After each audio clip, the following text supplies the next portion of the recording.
Vous, on vous dit les sacs de luxe qui sont fabriqués en Chine, vous allez même pas vérifier l'information et vous croyez. Je bosse dans le luxe, je suis ingénieur dans le luxe, je travaille sur les process de fabrication des sacs de luxe. Il n'y a aucun sac qu'on fabrique en Asie. Je vais dans les ateliers de fabrication, ils sont tous en France, la plupart du temps, en Europe et quelques-uns aussi aux États-Unis. Ils sont tous en France, eux en Europe. Il faut dire où en Europe.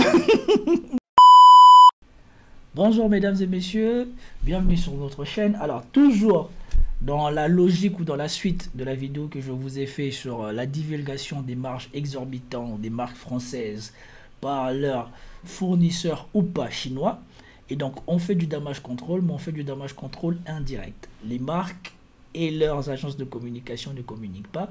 Ils envoient leurs médias qu'ils contrôlent communiquer, vous dire qu'est-ce que vous risquez en achetant ou pas, en possédant ou pas ces marques-là.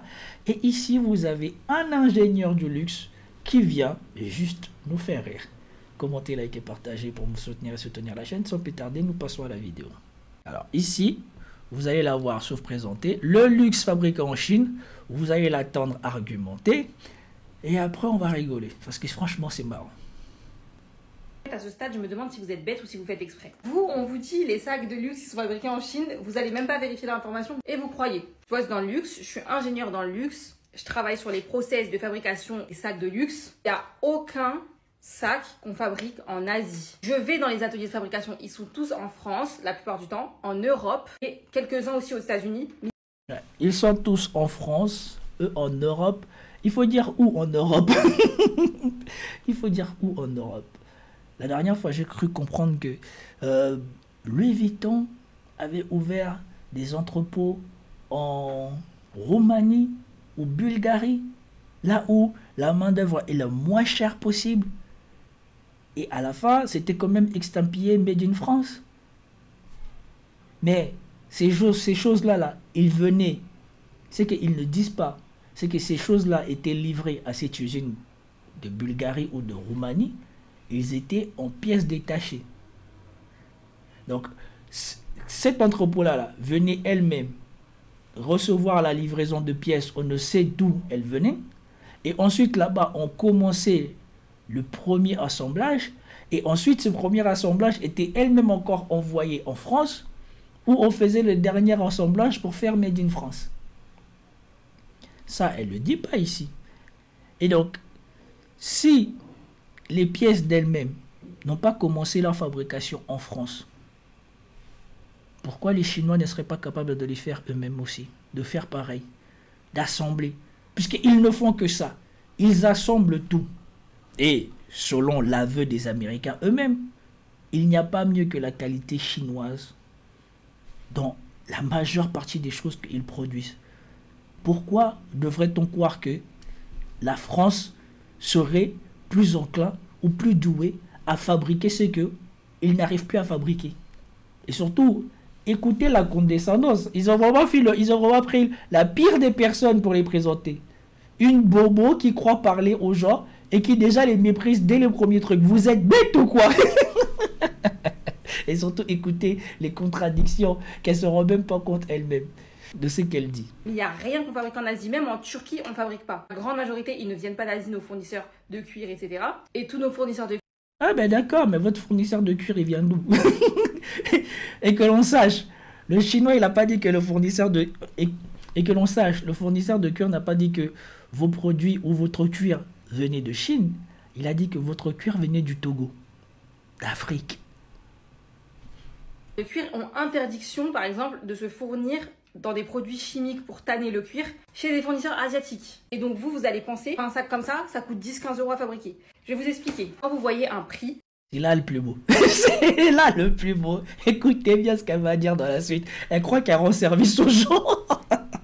C'est incroyable. De vente d'un sac de luxe, dites-vous qu'on a juste fait x7, x8 sur le prix. Dites-vous qu'on a fait x7, x8. Mais écoutez ce qu'elle va dire à la suite. Et franchement, dites-vous que ça sort d'un esprit d'ingénieur, d'un esprit logique, d'un esprit cartésien. Déjà, si dans un esprit cartésien, on trouve de telles erreurs, est-ce vraiment un ingénieur digne de ce nom qui parle? prix de revient du sac. C'est-à-dire que si un sac il nous coûtait vraiment 10 € à fabriquer et qu'on le vend 1000 €, genre on a fait x100 en fait. Impossible, ça n'existe pas de faire x100. Personne ne se prend des marges aussi grosses. Un sac comme ça. Peut-être, hein. Mais moi, je sais que quand on avait décrit les marges du sac, espèce de sac d'été là, Dior, on était proche de ça. Hein. C'était 45 € pour 1500 ou quelque chose comme ça. On était dans les 300%, quelque chose comme ça. Mais le plus important, c'est pas ça. Le plus important, c'est maintenant. Écoutez bien ce qu'elle dit maintenant. Comme dans l'autre vidéo où je vous ai dit, ils ont fait tout un cinéma de vous expliquer que non, mais en fait, ça ne nous concerne pas. C'est les Chinois, ils ont la rage à cause de Donald Trump et tout ça. Mais à la fin, ils vous ont bien précisé, si on vous attrape avec du contrefaçon, que vous ayez fabriqué, que vous possédiez, et même si ce n'est pas de la contrefaçon, il n'y a pas le logo, si ça ressemble à quelque chose que nous, on vend, vous allez payer. C'est bien ça qu'ils essayent de vous faire comprendre. Que on n'acceptera pas de perdre nos ventes. Parce que le plus important, c'est ça. C'est les ventes. Si les ventes s'écroulent, tout va s'écrouler. Et c'est ça qu'ils veulent prévenir. Et c'est pour cela, même elle donne un peu de transparence comme elle commence à vous le donner. Elle vous dit, un sac comme ça, il est vendu 2000 €. Le coût minimum est, le coût minimum, 200 € à fabriquer. Voilà. Maintenant, on veut nous faire croire que le coût de fabrication du sac, il est de 200 €. Moi, dans ma dernière vidéo, je vous avais dit, on avait vu que le coût de fabrication, il était du genre de 5 à 15%. Là, on est dans du 10%. Ça, il est vendu 2000 €. Il coûte minimum 200 € à fabriquer. Un sac comme ça, il est vendu 900 €. Minimum 90 € à fabriquer. Les usines que vous voyez avec marques de luxe, etc. en Asie, même ils vous filment et tout, ils vous montrent les usines Asie de luxe. C'est des usines de faux, c'est des usines de contrefaçon. Est-ce qu'elle se rend compte de ce qu'elle dit? C'est des usines de faux, c'est des usines de contrefaçon. Est-ce que ça veut dire quelque chose? Ces usines-là, ils n'ont pas dit qu'ils vous fabriquent du Louis Vuitton. Ils vous disent qu'on fabrique la même chose. C'est les mêmes procédés. Et moi, à ce stade-ci, de ce que je sais, de ce que j'ai compris, moi, je suis plus enclin à croire que les Chinois peuvent fabriquer des sacs tout aussi résistants que les sacs françaises, que l'inverse.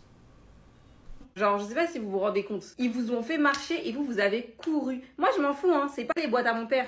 Vous voulez plus acheter là-bas, achetez plus là-bas. Moi, je m'en fous. Moi, je vous dis juste que... Bah oui, c'est pas les boîtes à ton père, sauf que toi, tu es très bien payé. Sauf que toi, tu es très bien payé. Et la marge de x10 déjà, c'est déjà énorme. Et ça correspond à peu près à ce que je vous ai dit. Ces gens-là faisaient des marges de x10, x20. Et certains pensent que moi, j'étais gentil, que les marges sont même supérieures à ça. Et il y en a beaucoup qui disent, ouais, mais il faut comprendre, c'est le marketing, la création de la marque, patati patata. Ok, que le design, c'était très cher, c'est trop dur à faire ou quoi que ce soit, oui. Mais sauf qu'on vous dit, le prix de fabrication du sac, il est de 200 €. Selon eux, hein, selon eux, il est de 200 € pour être vendu 2000 €. Sauf que nous savons que la plupart de ces sacs, il y a 10 ans, étaient vendus beaucoup moins cher. Donc, qu'est-ce qui a fait que dans les 10 dernières années, ces sacs ont vu leur prix doubler? Est-ce que le coût de fabrication de ces sacs a doublé? C'est ça qu'elle ne dit pas. Elle pense que du jour au lendemain, comme ça, pouf, les sacs ils sont arrivés à 2000 € parce que le coût de fabrication il a monté de x2. Donc, eux, leurs coûts ont monté x2, mais leurs employés, ou la plupart des employés français, n'ont pas vu leur salaire être monté x2. Donc, il n'y a que eux, le secteur du luxe, qui supportent des coûts exorbitants, mais les autres, ils n'ont pas besoin d'être payés pour pouvoir continuer à s'acheter ces sacs. Information, on vous dit même que la Terre elle est plate, vous allez croire parce que, je sais pas, c'est waouh, c'est polémique. En fait, je vous trouve bête, même pas partie. C'est très bien, une deuxième fois encore. Ah Seigneur Dieu. vérifier l'information, ils vous ont dit n'importe quoi dans vos oreilles et vous croyez. Vous croyez vraiment que le luxe, 10 € à fabriquer, mais jamais de ta vie. Vous dire tout ce qu'il faut payer pour fabriquer un sac de luxe. Matières, qui sont des matières nobles et de grande qualité. Ça, faut les payer. Les gens comme moi, les ingénieurs qui travaillent sur les process pour améliorer continuellement la qualité des produits, pour que ça résiste mieux, pour qu'il y ait moins de retours parce qu'il y a ce défaut-là, ça, faut les payer. Tous les gens du style, tous les gens... En même temps, comment est-ce que tu ne veux pas éviter les retours quand tu vois le prix auquel tu vends le sac? T'imagines si tu vends 1000 sacs à 2000 € et que 900 personnes viennent te remettre le sac? Non seulement tu vas te retrouver avec de la marchandise que personne ne va acheter, mais il va falloir rembourser 18 000 €. Hein? C'est un peu normal que tu fasses ça, non? Est-ce que quelqu'un qui va aller acheter le même sac à 500 €, s'il y a un petit problème, va venir retourner le sac? Ça marche pas. C'est pas dans le sens même. Moi, j'ai acheté mes lunettes Gucci que j'ai données à mon petit neveu et je continue à acheter mes lunettes de soleil chez ces grandes marques de luxe. Je sais que je paye exagérément cher, mais ce que je sais aussi, c'est que j'achète un service que je ne retrouverai pas si j'achète des lunettes moins chères. Parce que j'ai eu toute une série de lunettes de différentes marques. Mes lunettes Gucci, j'ai pu les conserver pendant plus de 10 ans. C'est comme ma montre Omega, j'ai pu le conserver depuis que je suis à la fac. Parce qu'il y a un service qui va avec. À chaque fois qu'il y a quelque chose qui ne va pas, je leur ramène le produit. S'ils n'ont pas de quoi l'entretenir ou me le réparer sur place, ils le renvoient dans leurs ateliers en Italie ou je ne sais pas où. Et quelques semaines après, on me rappelle pour me dire que mon produit ou mon article que j'ai laissé en réparation est à nouveau là. Et je peux passer le prendre à n'importe quel moment où je passerai. Et si la boutique où je l'ai laissé est fermée, elle va être transférée dans une nouvelle boutique où on retrouvera mon objet et on me dira d'aller le prendre. C'est aussi ce service-là. Moi, je le sais. Et c'est pour cela, pour certains produits, j'achète des produits de ces grands designers ou de ces grandes marques. Mais sur un sac, je suis bien content que je ne sois pas ma femme et que je n'ai pas à me préoccuper d'acheter ce genre de sac-là. Mais moi, je sais pourquoi j'achète mes lunettes ou j'ai certaines lunettes de ces marques-là. Parce que j'ai déjà exploité ces services-là et je sais que, voilà, ça peut justifier qu'on paye un certain prix. Mais je suis aussi conscient, parce que la Garfel l'a déjà dit, on aurait dit que là, elle veut prêcher à des gens quoi que ce soit. La Garfel a dit, nous, on augmente les prix parce qu'on peut l'augmenter. Ce n'est pas justifié. Nous vendons un désir. Nous ne vendons pas un produit. Tant que les gens continueront à payer, on augmentera les prix. Et je vous ai déjà expliqué la mécanique d'augmentation du prix. Si tu veux continuer à avoir des résultats en bourse, que tes actionnaires soient contents et tout ça, il faut que chaque année, tu fasses rentrer un peu plus d'argent. 1 à 2%, c'est pas très grave. Et 1 à 2%, ça correspond à quoi? 50 € ou 100 € de plus sur l'article. C'est aussi simple que ça. Et donc, elle vient vous faire croire que non, le prix du sac est corrélé au prix de fabrication. Non, le prix du sac, il n'est pas corrélé au prix de fabrication. Le prix de fabrication, certes, a un certain prix, mais le prix du sac, il n'est pas corrélé au prix de fabrication. Les gens qui imaginent, qui créent, etc., il faut les payer. Tous les gens qui fabriquent, sachant que c'est qu'en Europe, en France, etc., c'est des gens qui sont rémunérés de manière digne et pas à 2 centimes de l'heure comme en Asie. Ensuite, bien sûr, tout le marketing qu'il y a autour, parce que pour rester une marque de luxe, il faut avoir un marketing, un branding qui coûte cher en fait. Il faut payer aussi tous les avocats, tous les gens qui courent derrière les contrefaçons pour faire des procès. Certes, c'est des procès qu'on gagne, mais ça reste cher à mener. Donc tout ça là, croyez-moi que c'est normal que votre sac coûte cher. C'est parce que il y a toute la maison derrière, tous ces gens qui travaillent et qui apportent cette plus-value et ce luxe. Et je peux vous dire que ça, c'est un faux. Je l'ai acheté en Asie, donc il a été fabriqué dans les usines que vous voyez là, les usines de contrefaçon. Je peux vous dire que la qualité, elle est merdique. Comparé à du vrai, vous allez sentir la qualité. Bon, quand tu as soulevé, nous n'avons pas vu la différence. Quand tu as soulevé, nous n'avons pas vu la différence, on doit le dire. Mais ce qui est pas bon dans la communication qu'ils essayent de nous faire croire, c'est que maintenant, ils veulent nous dire que voilà, si vous vendez cher, c'est parce qu'on a tout ça en place. D'accord.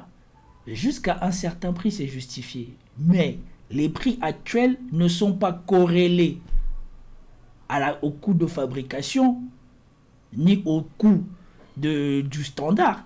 C'est corrélé à l'envie de satisfaire le besoin de dividendes des actionnaires et à la folie de devoir faire des marges.